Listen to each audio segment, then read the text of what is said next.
O mundo em que vivemos é uma tapeçaria intrincada de eventos, alguns tão bizarros e improváveis que desafiam a própria lógica. Muitas vezes, nossa percepção da realidade é uma tela limitada, projetando apenas aquilo que nossa mente consegue processar como normal. Mas e se eu dissesse que, por trás do véu do senso comum, existem histórias tão fantásticas que parecem pura invenção, mas são 100% reais? Prepare-se para questionar tudo o que você achava que sabia, pois a linha entre o crível e o inacreditável é muito mais tênue do que imaginamos. A vida, muitas vezes, nos atira em redemoinhos de eventos que fogem à compreensão. Um homem sobrevivente, cujo nome a história gravou como Tsutomu Yamaguchi, é a prova viva disso. Sua história é um prelúdio dramático ao que o destino pode reservar. Yamaguchi era um engenheiro naval, um homem comum com uma vida ordinária, trabalhando para a Mitsubishi Heavy Industries. Em 6 de agosto de 1945, ele estava em Hiroshima, a negócios. O dia amanheceu como qualquer outro, o sol nascendo sobre a cidade, prometendo calor e trabalho. Mas às 8h15, o mundo de Yamaguchi e de milhões de outros explodiu em uma luz ofuscante e um calor infernal. A primeira bomba atômica da história, Little Boy, devastou Hiroshima. Yamaguchi estava a apenas 3 quilômetros do epicentro. A explosão o arremessou, perfurando seus tímpanos e queimando severamente seu corpo. Ele se arrastou pelos escombros, testemunhando cenas de horror indescritível. Corpos carbonizados, edifícios em ruínas, um inferno nuclear. Milagrosamente, ele conseguiu sobreviver à noite, abrigado em um bunker. Com o corpo coberto de bandagens e a mente em choque, sua única motivação era retornar para casa, para sua família, em Nagasaki. A jornada foi uma odisseia de dor e determinação. Ele viajou de trem, em meio à devastação, com a saúde frágil e a alma dilacerada. Chegou em Nagasaki em 8 de agosto, exausto, mas aliviado por rever sua esposa e filho. No dia seguinte, 9 de agosto, ainda febril e com as queimaduras pulsando, ele foi à sua empresa para relatar o ocorrido em Hiroshima. Enquanto descrevia para seus colegas a intensidade da explosão e a nuvem de cogumelo que vira, o impensável aconteceu. Às 11h02, uma segunda explosão ensurdecedora rasgou o céu de Nagasaki. Fat Man, a segunda bomba atômica, caiu a apenas 3 quilômetros de onde ele estava. Mais uma vez, Yamaguchi sobreviveu. Protegido pela estrutura do prédio, e talvez por uma improbabilidade cósmica, ele escapou, embora novamente ferido. Ele e sua família, que também foram expostos à radiação, lutaram por suas vidas nos anos seguintes, enfrentando doenças e o estigma dos Hibakusha, os sobreviventes das bombas. A história de Yamaguchi, contada a amigos e familiares, gerou uma mistura de incredulidade e horror. Como um único ser humano poderia ter sobrevivido a 2 das maiores catástrofes da história? Seria ele o homem mais sortudo ou o mais amaldiçoado do mundo? Sua vida tornou-se um testemunho vivo da resiliência humana e da imprevisibilidade do destino. Antes de continuarmos, inscreva-se no canal e diga-nos nos comentários de onde você está assistindo. A vida de Yamaguchi foi um eco sombrio da fragilidade humana diante do poder destrutivo, mas a teia do destino, por vezes, tece fios ainda mais estranhos, envolvendo não apenas indivíduos, mas comunidades inteiras. Imagine a vida pacata de moradores da cidade, cujas raízes estavam fincadas há gerações em um solo familiar, de repente arrancadas pela caneta de algum burocrata distante. Isso aconteceu com a cidade de Barle, um enclave peculiar na fronteira entre a Bélgica e a Holanda. Seus habitantes viviam um cotidiano de vizinhança, onde as casas eram divididas por linhas imaginárias, que de repente se tornaram fronteiras nacionais. A decisão política de demarcar as fronteiras, que antes eram fluidas e ditadas pela geografia natural, como a curva de um rio ou a extensão de um campo, transformou-se em um labirinto cartográfico. A vida dos moradores da cidade foi virada de cabeça para baixo. Um café poderia ter sua porta na Holanda e seu balcão de atendimento na Bélgica. Um jardim poderia ser holandês, mas a casa, belga. O sentimento de traição e desorientação era palpável. A quem recorrer para questões de impostos? Qual bandeira hastear nos feriados? A luta pela identidade e pertencimento tornou-se uma batalha diária. As crianças iam para escolas diferentes, dependendo do lado da rua em que moravam. E a coleta de lixo era feita por 2 serviços distintos, cada um seguindo as normas de seu respectivo país. A cidade de Barley, com seus enclaves e subenclaves, é um testemunho vivo de como as decisões políticas podem redefinir não apenas mapas, mas a própria essência da vida comunitária, forçando seus cidadãos a viverem em uma realidade que parece uma piada geográfica. E se a fragilidade da vida atingisse o seu ápice, desafiando a própria definição de morte? A história da mulher que morreu e voltou à vida no próprio funeral é um desses contos que se recusam a ser esquecidos. No interior de uma pequena cidade, onde todos se conheciam, Maria, uma senhora de 80 e poucos anos, foi diagnosticada com um ataque cardíaco fulminante. O médico, após exames superficiais, declarou seu óbito. A família, em choque, iniciou os preparativos para o funeral. O luto era profundo, as lágrimas genuínas. O caixão, escolhido com carinho, repousava no centro da sala da igreja, cercado por flores e fotos. Enquanto os moradores da cidade se despediam, um sussurro percorreu o ambiente. Primeiro, um murmúrio quase imperceptível. Depois, um som que fez os presentes paralisarem. Um leve movimento. Os olhos dos presentes se arregalaram. Era Maria.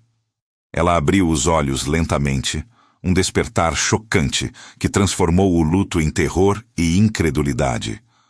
O grito abafado de uma sobrinha ecoou pela igreja. A mulher que morreu estava viva. O choque e a confusão tomaram conta de todos. As consequências emocionais e psicológicas da morte e ressurreição foram devastadoras.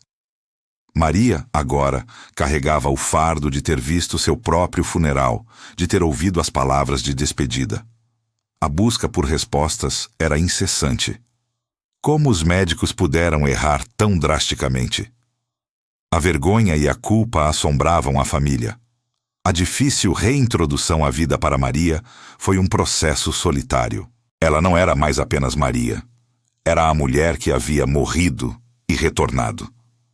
A fragilidade da ciência, a incerteza da existência, tudo isso se manifestava na sua figura. Sua história, embora angustiante, revelava a falibilidade das instituições e a capacidade da vida de surpreender, mesmo nos momentos mais sombrios. A fragilidade da vida e das instituições, exposta de forma tão brutal, nos leva a questionar: o que mais pode desafiar a nossa compreensão da realidade? O mundo é, de fato, um palco para o bizarro e o inexplicável. A resposta para o que mais desafia a nossa compreensão da realidade, às vezes, reside na própria criação humana. Existe um país que ninguém conhece, com sua própria moeda e bandeira, embora não seja reconhecido por nenhuma nação soberana. Essa é a história do Principado de Sealand, uma micronação erguida sobre uma antiga plataforma antiaérea da Segunda Guerra Mundial, a cerca de 12 quilômetros da costa de Suffolk, na Inglaterra. Criada por Paddy Roy Bates, um ex-major do exército britânico, em 1967, Sealand nasceu de um desejo de independência e de uma interpretação peculiar do direito marítimo internacional. Bates declarou a plataforma, conhecida como HM Fort Rolfes, como um estado soberano, estabelecendo sua própria constituição, emitindo passaportes e cunhando moedas. Os desafios de ser reconhecido e a busca por legitimidade têm sido uma batalha constante para os cidadãos da micronação, a família Bates e seus poucos habitantes. Eles enfrentaram tentativas de invasão, incêndios e até um golpe de Estado. Mas sempre resistiram, defendendo sua pequena ilha artificial com fervor. O amor de seus cidadãos por essa utopia é inegável, uma paixão que transcende a falta de reconhecimento internacional. Sealand representa a resiliência do espírito humano e o desejo inato de criar um lugar onde as próprias regras possam ser estabelecidas, longe das complexidades e hipocrisias do mundo exterior. É um testemunho de que, mesmo em um planeta mapeado e reivindicado, ainda há espaço para sonhos audaciosos e para a invenção de novas realidades. Mas há momentos em que a intervenção vem de um lugar inesperado, de uma inteligência não humana, desafiando nossas noções de quem ou o que pode nos salvar. O caso do homem salvo pelo golfinho é um desses milagres da natureza que beiram o inexplicável. Em uma tarde ensolarada, um nadador solitário, Ben, foi pego por uma corrente traiçoeira, arrastando-o para longe da costa. O pânico começou a se instalar. Suas forças diminuíam rapidamente, e a esperança parecia se esvair com cada onda que o engolia. A situação de perigo iminente era real. A morte parecia uma certeza. De repente, uma forma escura e elegante surgiu na água. Um golfinho. Não apenas um, mas um grupo deles. Em vez de simplesmente passar, um dos golfinhos começou a empurrar Ben, gentilmente, mas com firmeza, em direção à costa. A intervenção inesperada do animal, ou dos animais, foi um ato de pura compaixão e inteligência. Eles o guiaram, mantendo-o à tona, até que ele pudesse alcançar águas mais rasas, e, finalmente, a segurança da praia. A gratidão e a conexão inusitada entre homem e natureza eram palpáveis. Ben, exausto e emocionado, não conseguia acreditar no que havia acontecido. A superação do trauma foi um processo longo, mas a nova perspectiva de vida que ele ganhou foi um presente. Ele tornou-se um defensor fervoroso da vida marinha, dedicando sua vida a proteger as criaturas que o haviam resgatado. A história de Ben é um lembrete comovente de que, às vezes, a ajuda vem das fontes mais improváveis, e que a bondade e a empatia não são exclusividade da raça humana. E por falar em salvação, o que dizer de uma salvação que vem de dentro da própria casa? A família do tesouro, vivendo em condições de privação e dificuldades financeiras, jamais imaginaria que a solução para seus problemas estava literalmente escondida debaixo de seus narizes. João, o patriarca da família, estava reformando um velho galpão nos fundos de sua casa, um lugar que sempre foi sinônimo de entulho e esquecimento. Enquanto removia algumas tábuas podres do chão, sua ferramenta atingiu algo sólido e metálico. Curioso, ele cavou mais fundo e encontrou uma caixa antiga e enferrujada. A descoberta acidental e as implicações financeiras foram avassaladoras. Dentro da caixa havia moedas de ouro, joias e documentos antigos de valor inestimável. Uma fortuna que mudaria suas vidas para sempre. No entanto, a alegria inicial logo deu lugar a conflitos e a tensão interna sobre como usar a nova riqueza. A esposa de João queria investir em um negócio. Os filhos sonhavam com viagens e carros novos. A fortuna trouxe à tetona desejos e ambições que antes estavam adormecidos. Mas, após muitas discussões e reflexões, a família decidiu usar o dinheiro para quitar dívidas, reformar a casa e investir na educação dos filhos, garantindo um futuro mais seguro. A redenção veio, não apenas financeira, mas também na forma de uma renovada união familiar e de novas oportunidades para todos. A revelação de que o extraordinário está sempre à espreita, seja na forma de uma micronação, de um golfinho salvador ou de um tesouro escondido, nos faz questionar. E se o maior segredo estiver bem debaixo do nosso nariz? A resposta para aquela última pergunta ressoava no ar. Um convite à reflexão sobre a verdade oculta e a negação persistente.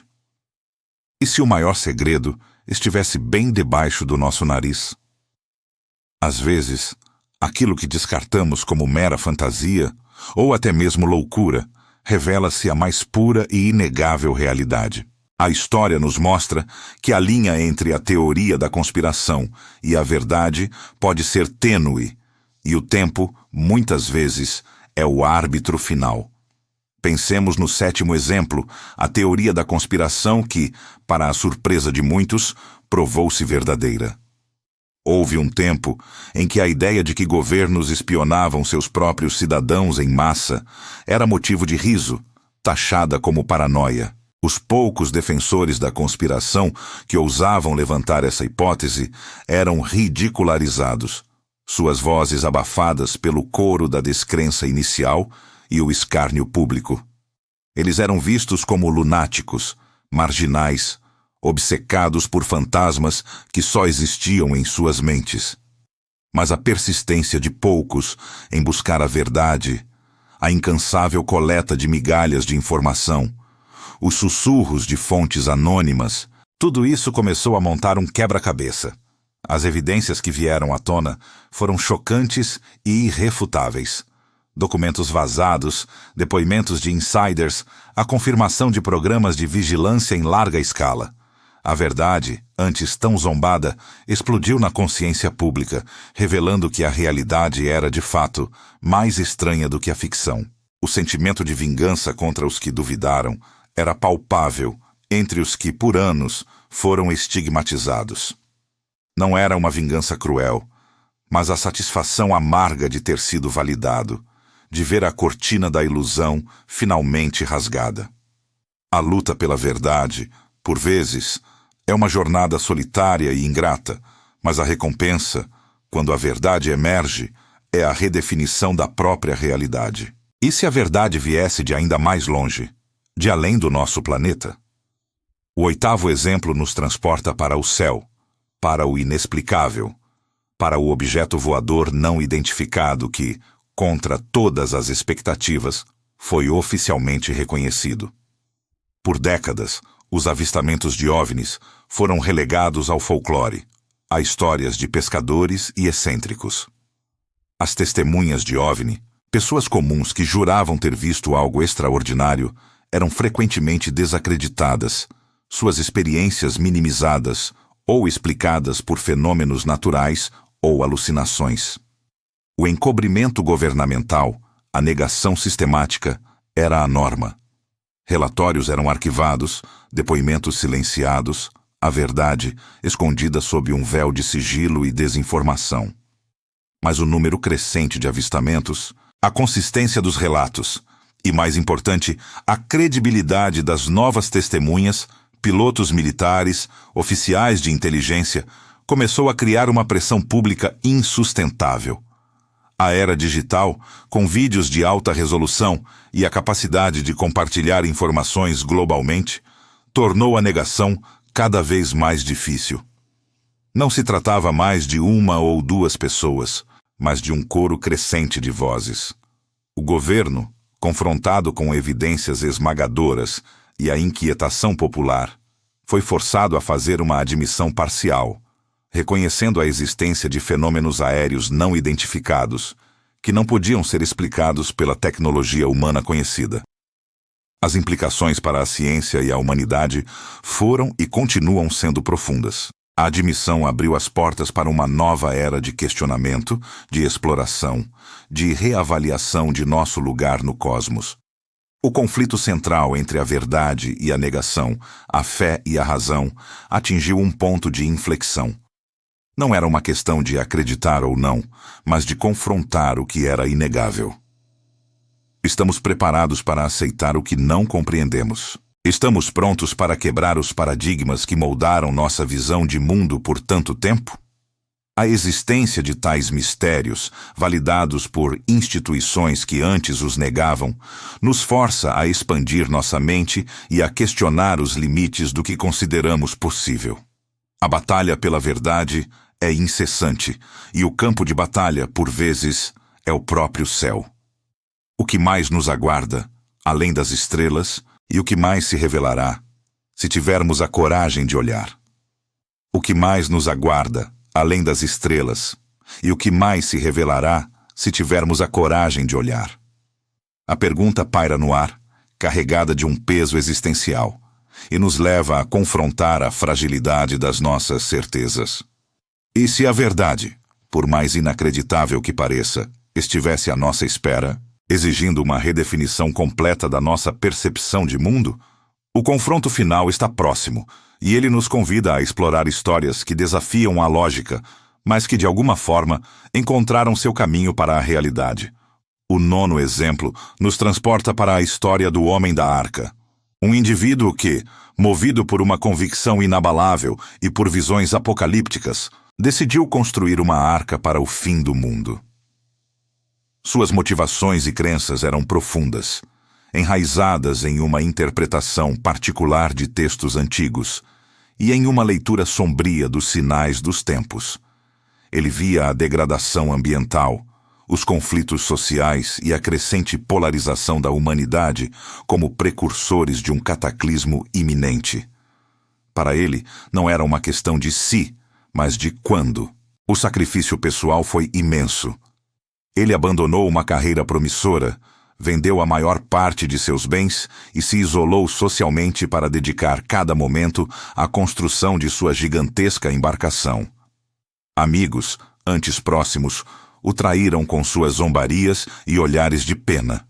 A incompreensão da família foi, talvez, a dor mais profunda. Eles tentaram dissuadi-lo, interná-lo, temendo por sua sanidade. Mas ele, o Homem da Arca, permaneceu firme em seu propósito, um farol solitário em um mar de ceticismo. A superação das adversidades na construção da arca foi heróica. Com recursos limitados e sem mão de obra qualificada, ele aprendeu carpintaria, engenharia naval e mecânica. Cada prego martelado, cada tábua encaixada, era um ato de fé e desafio. As intempéries climáticas, a burocracia, a escassez de materiais, tudo parecia conspirar contra ele. Mas a imagem de um futuro devastado o impulsionava, a visão de um refúgio para si e para aqueles poucos que, talvez um dia, acreditassem. A arca tornou-se um monumento à resiliência humana diante do desconhecido, um lembrete físico de que a fé, por mais irracional que pareça, pode mover montanhas ou construir navios. E se essa fé se encontrasse com o destino, tecendo uma realidade que parecia predestinada? O 10º exemplo nos leva à profecia antiga que se cumpriu de forma inesperada. Em uma pequena comunidade isolada, transmitida de geração em geração, existia uma lenda, um vaticínio sobre um evento que mudaria o curso de suas vidas. A origem da profecia era nebulosa, perdida nas brumas do tempo, mas seu significado era claro. Quando as águas do rio encontrarem o céu, o antigo rei retornará, e a terra florescerá novamente. Por séculos, as pessoas da profecia viveram sob sua sombra, alguns crentes fervorosos, outros céticos, mas todos cientes de sua existência. Os eventos que levaram ao seu cumprimento foram uma série de coincidências tão improváveis que desafiavam a aleatoriedade. Uma temporada de chuvas torrenciais sem precedentes fez o rio transbordar, inundando as planícies e criando um reflexo perfeito do céu nas águas calmas. Simultaneamente, um arqueólogo, um forasteiro que havia chegado à região em busca de ruínas esquecidas, descobriu os restos mortais de um antigo governante local, cujo brasão coincidia exatamente com a descrição do antigo rei da profecia. A notícia se espalhou como um incêndio. O impacto na vida das pessoas da profecia foi monumental. A redefinição de suas crenças foi inevitável. Aqueles que duvidaram viram sua fé restaurada, e os crentes mais antigos sentiram a validação de uma espera milenar. A descoberta arqueológica, combinada com o fenômeno natural, foi interpretada como o cumprimento literal da profecia. A terra, de fato, floresceu novamente, não apenas pela fertilidade trazida pela inundação, mas pela renovada esperança e união que o evento trouxe à comunidade. O clima de desconfiança e desespero que pairava sobre eles há anos se dissipou, substituído por um fervor coletivo e um senso de propósito. O clímax é inevitável. A convergência desses eventos dramáticos, a persistência do homem da arca em sua crença, o reconhecimento de verdades antes negadas e o cumprimento de profecias ancestrais culmina em uma revelação impactante sobre a nossa realidade. Percebemos que o mundo não é apenas um lugar de leis físicas e lógicas previsíveis, mas um palco onde o extraordinário dança com o cotidiano, onde a fé e a razão se entrelaçam em padrões complexos e surpreendentes. O que essas histórias nos ensinam sobre quem somos e o que podemos ser? A resposta está na nossa capacidade de ver além do óbvio, de questionar o inquestionável e de abraçar a maravilha de um universo que está sempre pronto para nos surpreender. A convergência desses eventos dramáticos, do homem da arca à profecia cumprida, nos força a confrontar a natureza elusiva da realidade e a nossa percepção inerentemente limitada. O que consideramos real é, muitas vezes, apenas uma fatia minúscula do vasto espectro de possibilidades que o universo oferece. Cada história que revisitamos desafia as fronteiras da lógica, desmantela preconceitos e nos convida a uma humildade intelectual.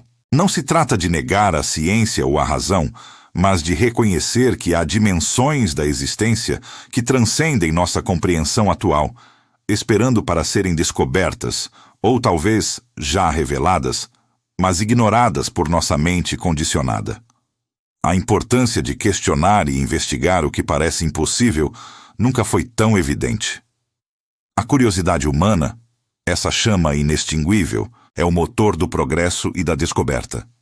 Se o homem sobrevivente não tivesse sido um testemunho vivo, se os moradores da cidade não tivessem sua história documentada, se a mulher que morreu não tivesse retornado para contar, se os cidadãos da micronação não tivessem sonhado com um lugar próprio, se o homem salvo pelo golfinho não tivesse sua experiência validada, se a família do tesouro não tivesse sua sorte mudada, se os defensores da conspiração não tivessem persistido, se as testemunhas de OVNI não tivessem falado, se o homem da arca não tivesse construído, e se as pessoas da profecia não tivessem presenciado, o mundo seria um lugar muito mais pobre, desprovido de cor e de mistério.